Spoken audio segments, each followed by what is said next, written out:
Et par rapport aux usages, donc en fait, il y a plusieurs types d'applications d'IA générative, hein. Il y a le text-to-code, ça marche très très bien. Text-to-text, c'est ce que fait ChatGPT. Text-to-speech, on transforme du texte en une voix. Ou l'inverse, du voix en texte. On peut transformer du texte en image, du texte en vidéo. Et tout récemment, maintenant, on peut faire du texte tout 3D. C'est pas encore tout à fait au point, mais ça arrive et ça se développe rapidement.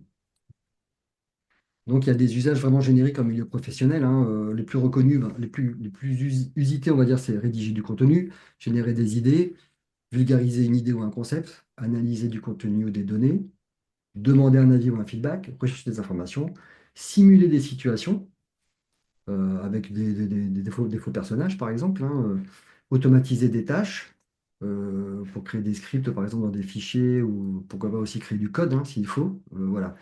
Alors, du coup, ce que j'ai fait, j'ai demandé à ChatGPT en quoi peux-tu être utile à des agents des réserves naturelles de France. Donc, lui me répond d'emblée que ben, tous peuvent tirer un bénéfice de l'IA générative c'est le parti haut de l'iceberg, hein, gagner du temps, être plus efficace, mieux communiquer et parfois même innover dans leurs pratiques. Et je vous présente juste des réponses qui ont été fournies en fonction du public, en fonction des cibles. Donc, quand on est conservateur ou responsable de réserve, ben, on peut faire une synthèse des données ou d'observation, se faire aider pour rédiger des bilans annuels, se faire aider pour faire un appel à projet, rédiger un article ou faire de la vulgarisation scientifique. En fonction de votre profil, je vous laisse regarder en fonction de là où vous vous identifiez finalement et voir ce qui peut être produit, généré en fonction de chacun et quel usage vous pouvez en avoir, si ce n'est pas déjà fait d'ailleurs, au quotidien.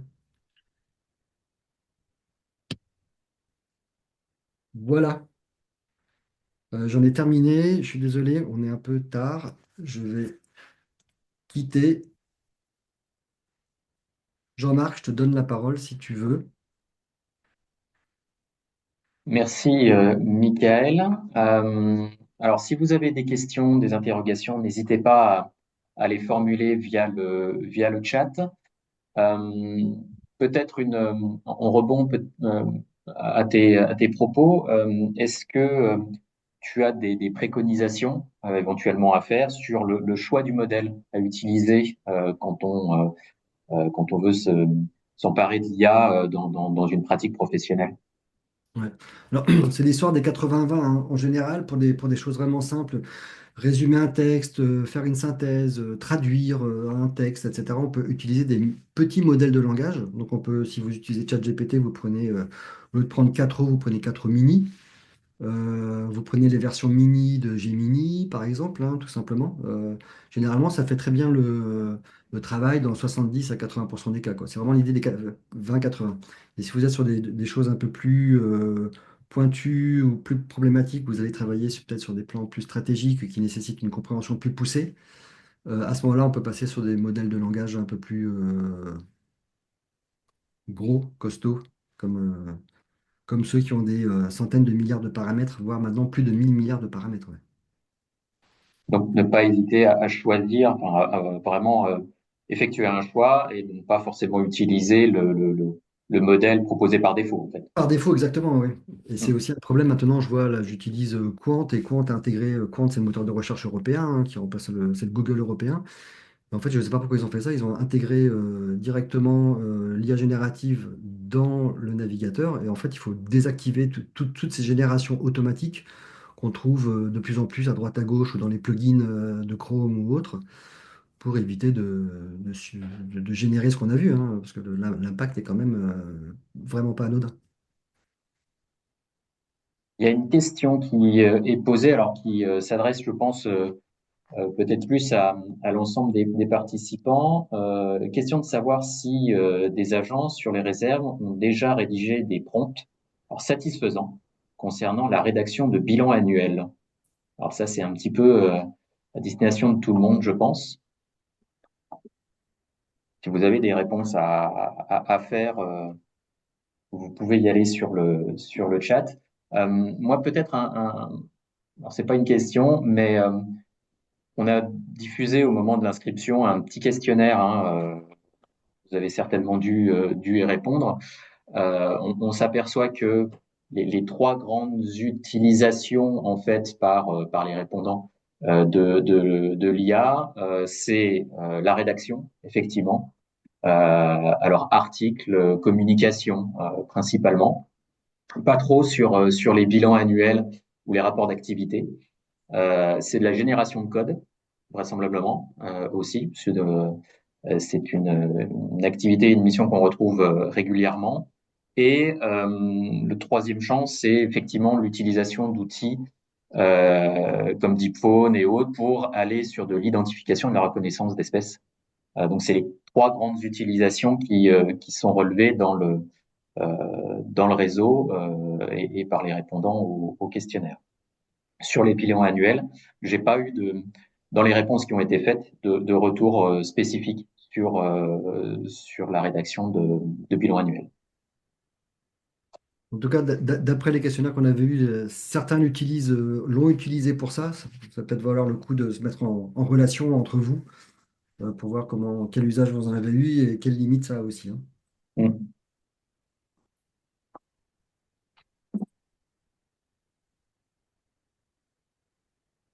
Oui, une remarque sur le potentiel d'utilisation pour l'outil drone.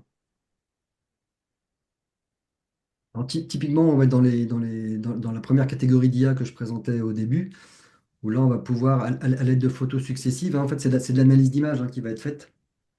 Du coup, on va pouvoir voir l'évolution sur une zone, sur une période donnée parce que moi, je ne suis pas spécialiste, hein, je ne connais pas votre métier, hein, mais on va pouvoir analyser des images pour pouvoir vérifier, je sais pas, des effets de certains facteurs supposés, hypothétiques, sur une zone. Et ça, en fait, ce sont des développements spécifiques. C'est pour ça que je vous invite à aller voir, si vous êtes plutôt familier avec ça, il y a le site huggingface.co qui est, c'est pas connu et enfin c'est pas connu, c'est connu par les développeurs, c'est français, c'est la plateforme mondiale de développement d'IA et vous avez accès à des milliers de modèles disponibles, des IA donc discriminatives ou prédictives pour faire du machine learning là, typiquement qu'on pourrait utiliser dans un drone et vous avez accès à des modèles spécialisés que vous pouvez entraîner sur vos propres jeux de données pour pouvoir les embarquer dans des applications si vous souhaitez. Donc là, ça va un peu loin, faut se rapprocher de développeurs informatiques là, mais huggingface.co, ouais, c'est assez bluffant et c'est libre, c'est en accès libre. Ça peut valoir le détour pour développer des applications en fonction de vos besoins et ceci de manière frugale.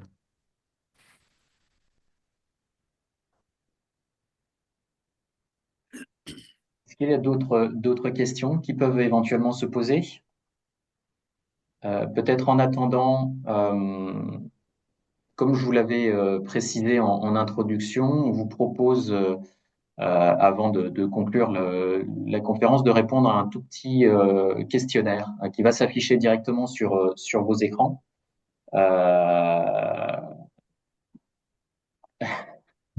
Notez une petite raie d'humour dans le chat, effectivement. Donc le questionnaire sur deux, trois éléments, à la fois sur la suite, puisque bon, comme je vous l'ai dit, hein, on réfléchit aussi à ancrer ce dispositif dans la durée. Donc voilà, on vous sollicite sur quelques petites questions, à la fois sur la conférence et puis sur comment on peut imaginer la suite sur ce sujet ou sur d'autres. Et donc si vous avez d'autres suggestions aussi en termes de sujets que vous souhaiteriez voir abordés, n'hésitez pas. Donc moi, je vais lancer le questionnaire. On se laisse peut-être 1 ou 2 minutes. En attendant, n'hésitez pas si vous avez des interrogations. Et voilà, lance le questionnaire. Et normalement, il s'affiche sur vos écrans. Alors, si vous pouvez prendre quelques instants pour répondre à ces quelques petites questions.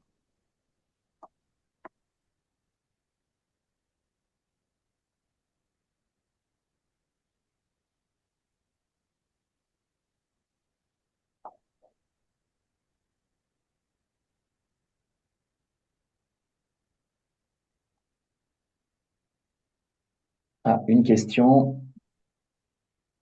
deux questions. Alors, une question peut-être, Michael.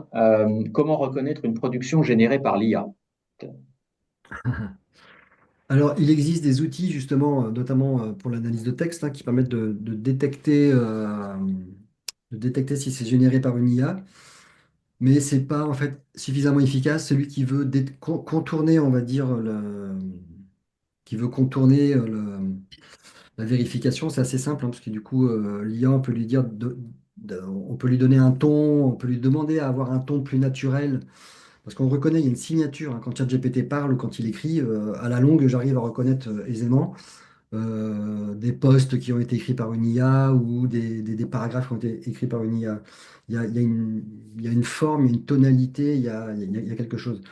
Et ça, c'est détecté par les détecteurs notamment de plagiat, hein, qui analysent justement ça, mais c'est pas hyper efficace aujourd'hui, c'est compliqué. Vraiment, vraiment compliqué. Celui qui veut détourner ça peut y arriver, sans problème. Notamment en jouant sur le style, la tonalité.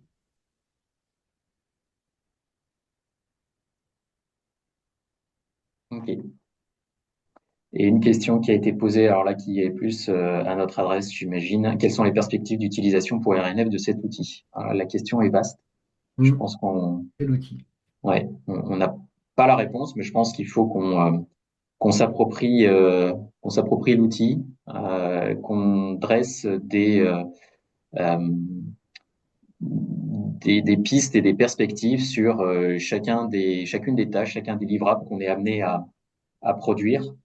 Euh, mais le champ est vraiment très vaste et c'est un sujet auquel il faut qu'on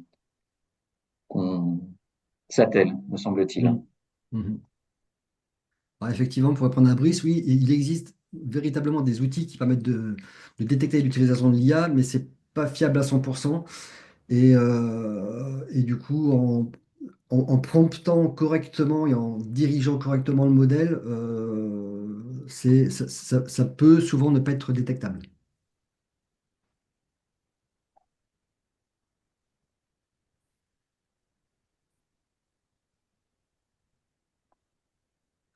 Ouais, ouais, donc c'est vraiment des applications spécifiques qui sont embarquées directement dans les drones, hein, qui sont développées, j'imagine, par des fournisseurs ou je ne sais pas si vous avez, vous, en interne, les capacités de développer justement ce genre ce qu'on appelle du computer vision, hein, d'analyse d'images. Il faut déjà des petits modèles entraînés, les embarquer dans le drone. Soit c'est fait par des fournisseurs, je ne sais pas si vous, vous le faites en interne, mais effectivement, en contrôle de police, suivi d'animaux de troupeaux, ouais, ouais. Et il y a une dimension aussi qu'il nous faudra prendre en considération, c'est l'évolution des compétences et des métiers avec l'arrivée de ces nouveaux types d'outils. Et je pense qu'RNF a là aussi, me semble-t-il, un rôle à jouer dans cet accompagnement et cette anticipation du développement des compétences, de l'évolution des compétences et des métiers aussi pour certains, avec la montée en puissance de ces outils Mm. d'intelligence artificielle. Mm. À un moment, c'est important de repérer dans les processus de travail soit les tâches ou les livrables que l'on a à réaliser et de voir dans quelle mesure ça peut être assisté, si c'est pertinent, si ça peut être assisté par une IA et évaluer la pertinence en fait de le faire aussi.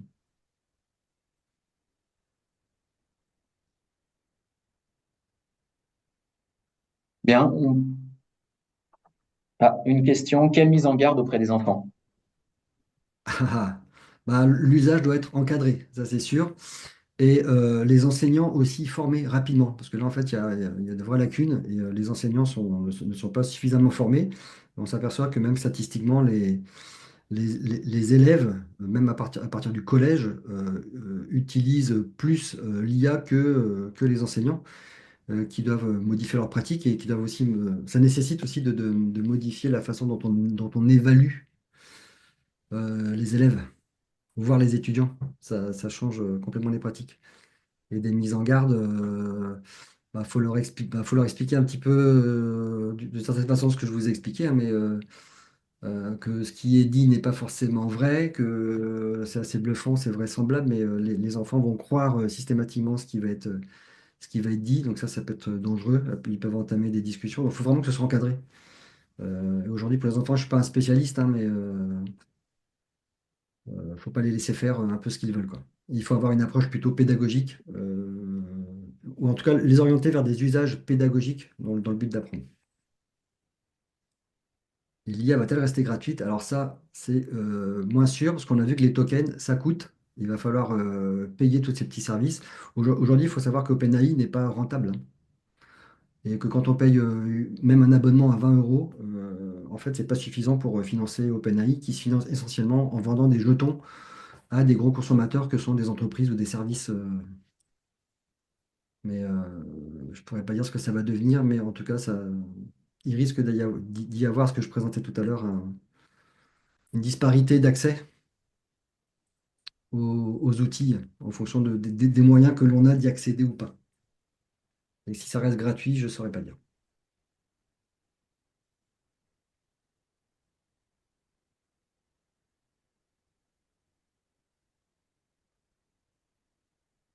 Autre question, quel est le rapport de la population française avec l'outil IA?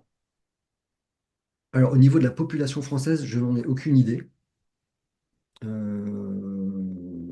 Ça va dépendre. Forcément, il y a des disparités sociales en fonction des catégories sociales aussi, ça c'est clair. Donc, mais là, je vais pas m'avancer sur à fournir quelque chose que je ne connais pas bien là.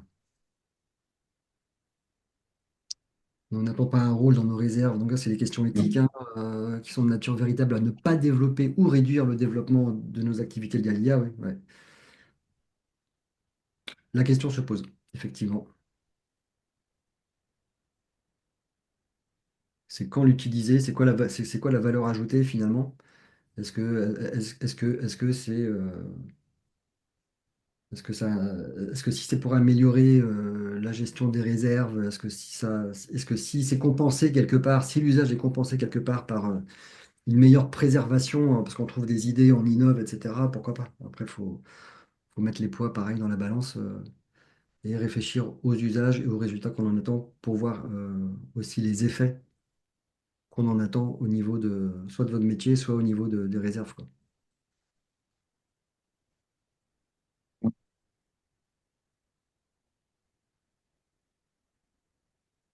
Très bien. Écoutez, il est midi et quart. Euh, je pense qu'on va pouvoir conclure cette première conférence, euh, conf exploratoire. Merci, Michael, pour ta présentation, pour tous ces apports. À nous maintenant aussi de nous emparer de ce sujet et de tout ce contenu pour voir comment on peut euh, transformer un petit peu l'essai, choisir de nouvelles thématiques aussi, pourquoi pas. Michael, si tu veux, est-ce que tu as quelques éléments de conclusion Non, mais en à tout cas, nous merci donner? ouais, non, merci de m'avoir invité. Je suis vraiment ravi, moi, de travailler avec des réserves. Et je suis vraiment content d'avoir fait cette introduction à l'IA. Après, c'est juste une introduction, ça ouvre des portes. En tout cas, j'espère que ça a permis de prendre un peu de recul sur ce que c'est, comment ça fonctionne et de démystifier, j'ai envie de dire, un petit peu la chose, hein. Voilà, de comprendre un petit peu les fondamentaux et en fait, ce n'est pas si intelligent que ça. Voilà, que ça reste toujours un système probabiliste et qu'il faut utiliser ben, des pincettes, hein, pour bien l'utiliser justement. Donc voilà, il y a des choses à mettre en place comme des choix à faire. Pourquoi pas mettre en place une charte? J'ai pas trop développé ça, mais pourquoi pas en place une gouvernance autour de l'IA, mettre en place des chartes d'usage, des choses comme ça. Il y a peut-être des choses à travailler en interne au sein des associations du réseau pour savoir ce que vous voulez, vous pouvez d'une part, et ce que vous voulez en faire. En Oui, le champ est vaste, je pense. tout cas, Mais merci beaucoup. merci à toi, merci à tout le monde. Voilà. Donc, comme je vous l'ai dit, hein, la conférence a été enregistrée. On vous enverra un petit message d'ici quelques jours pour vous informer de la mise en ligne. Donc, n'hésitez pas à la rediffuser aussi de votre côté si vous avez connaissance de personnes qui n'auraient pas pu y participer. Et puis, bah, à nous de penser la suite sur le sujet de l'IA. Et puis, si vous avez d'autres sujets que vous souhaitez voir abordés ou traités, sous ce format-là. N'hésitez pas, vous avez mes coordonnées et on s'en emparera. Voilà. On vous souhaite une bonne journée à tous et à toutes et on vous dit à très bientôt. l'équivalent de perdre À bientôt, de merci, bonne Swan, journée. Au l'amende revoir, qui est merci. concrètement chez vous.